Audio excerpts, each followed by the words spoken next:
Assalamualaikum warahmatullahi wabarakatuh.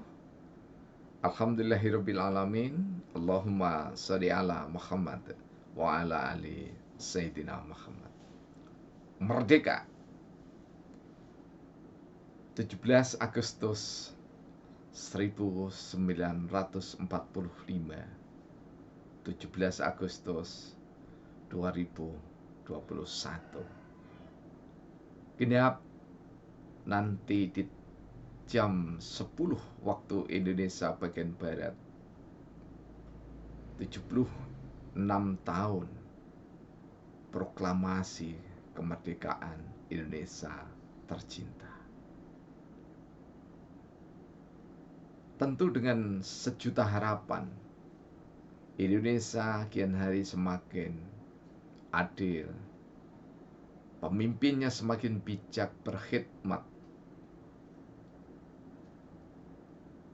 mampu untuk memikul amanat penderitaan rakyat sehingga adil berkemakmuran, makmur berkeadilan, benar-benar dapat dirasakan oleh seluruh anak bangsa yang mendiami negara Indonesia tercinta. Pemirsa yang dirahmati oleh Allah, marilah kita mencoba untuk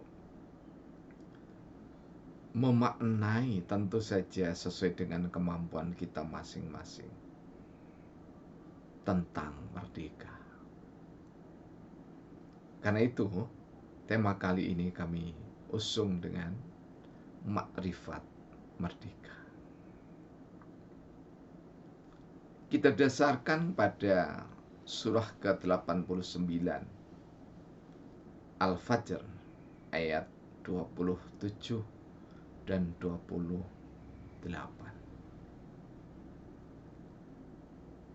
Sejenak kita renungkan. Wahai jiwa yang tenang, kembalilah kepada Rabb-Mu dengan hati yang ridho dan diridhoinya.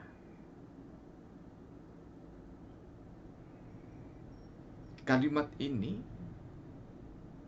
tentu menjadi indah pada saat kita kembali membaca Konstitusi Undang-Undang Dasar Negara Republik Indonesia. Negara berdasarkan atas ketuhanan yang Maha Esa. Pasal 29 ayat 1. Tentu ini bukan milik umat Islam sendiri, namun ini adalah milik seluruh bangsa. Sehingga ketuhanan yang Maha Esa itu dimaknai sesuai dengan ajaran agama dan kepercayaan masing-masing. Namun, betapapun keadaan bangsa dan negara ini, mendasarkan sikap perilaku pada tuntunan Tuhan yang Maha Esa adalah niscaya. Ketika bangsa ini lalai,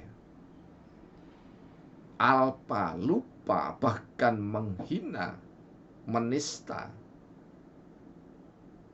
syariat atau ajaran dari kitab suci ketuhanan yang Maha Esa, maka bangsa ini, negara ini akan terjebak pada syahwat angkara dunia. Ketika angkara dunia menjebak seseorang, apalagi seseorang itu memiliki kekuasaan, sedang bertahta di singgasana, akan membawa rakyat bangsa ini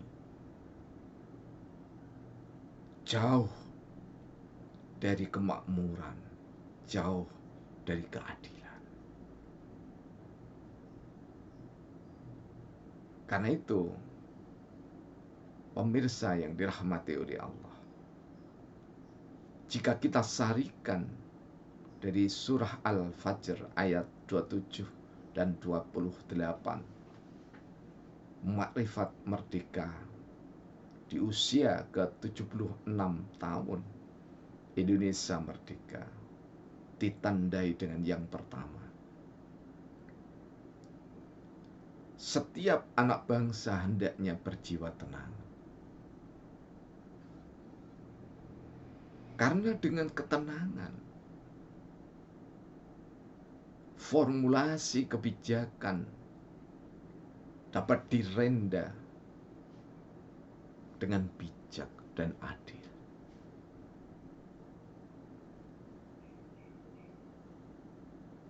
Hati yang tenang dapat membuat keputusan yang tidak tergesa-gesa. Dan ada kerelaan meskipun sudah dirancang, diformulasikan, diputuskan menjadi program, maka tak segan pemimpin yang makrifat dalam kemerdekaan akan mengevaluasi formulasinya, akan mengevaluasi implementasi kebijakannya, akan mengevaluasi kebijakan yang diterapkannya. Karena itu yang kedua, untuk rela dievaluasi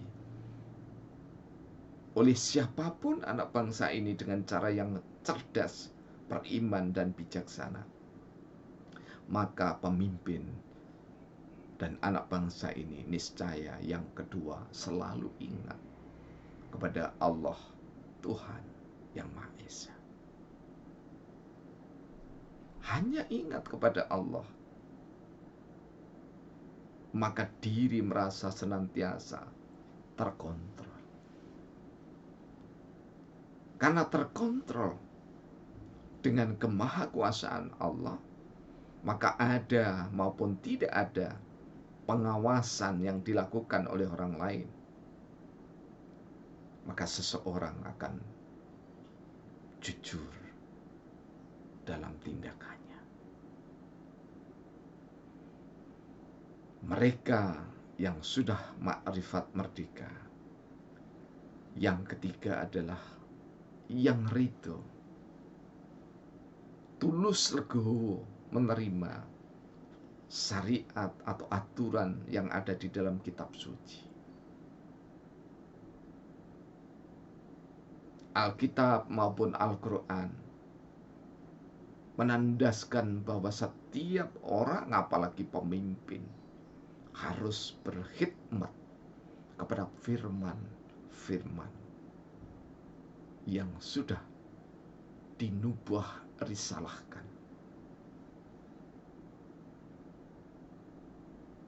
Kemudian yang keempat,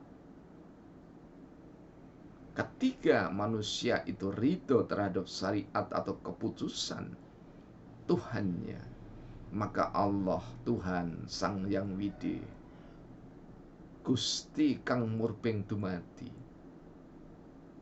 akan ridho terhadap sikap perilaku manusia, apalagi pemimpin bangsa. Mengapa Allah ridho? Ditandai dengan apakah keridhaan Allah? Ditandai dengan keadilan, kebijakan para pemimpin negerinya. Keadilan dan kebijakan hanya mampu diejawantahkan ketika musyawarah yang berkhidmat ketuhanan menjadi pilar sikap perilaku manusia. Makrifat merdeka yang kelima ditandai dengan tidak otoriter, memimpin diri, memimpin keluarga, memimpin masyarakat, memimpin bangsa, tidak semena-mena. Amanat penderitaan rakyat, amanat penderitaan keluarga senantiasa didengar, diformulasikan kembali secara bijaksana dan adil, sehingga kemakmuran benar-benar dapat digapai oleh seluruh anak bangsa. Yang keenam, menghargai perbedaan. Terlepas dari agama dan kepercayaan apapun, pilar bangsa kita Bhinneka Tunggal Ika. Ketika 76 tahun merdeka, harus semakin menghunjam, menguat kokoh di dada. Bijak arif dalam bertutur kata beretika, adil, bijaksana ketika mengguratkan karya-karya nyata, bukan sekedar pencitraan diri atau kelompok yang justru mengangkangi kedaulatan bangsanya, kedaulatan rakyatnya. Yang ketujuh, makrifat merdeka. Apapun kondisi dan situasinya, bersatu dalam kebinekaan adalah niscaya. Sesepuh Nusantara bertutur, mangan gak mangan sing penting ngumpul. Makan lambang kesenangan, tidak makan lambang penderitaan. Dalam suka maupun duka, bangsa ini harus tetap menyatu dan tidak saling menista dengan alasan apapun. Jayalah Indonesiaku, jayalah bangsaku dalam berkhidmat, bermakrifat, merdeka diri, merdeka keluarga, merdeka masyarakat, merdeka bangsa negara kita. Billahi taufik wal hidayah. Wassalamualaikum warahmatullahi wabarakatuh.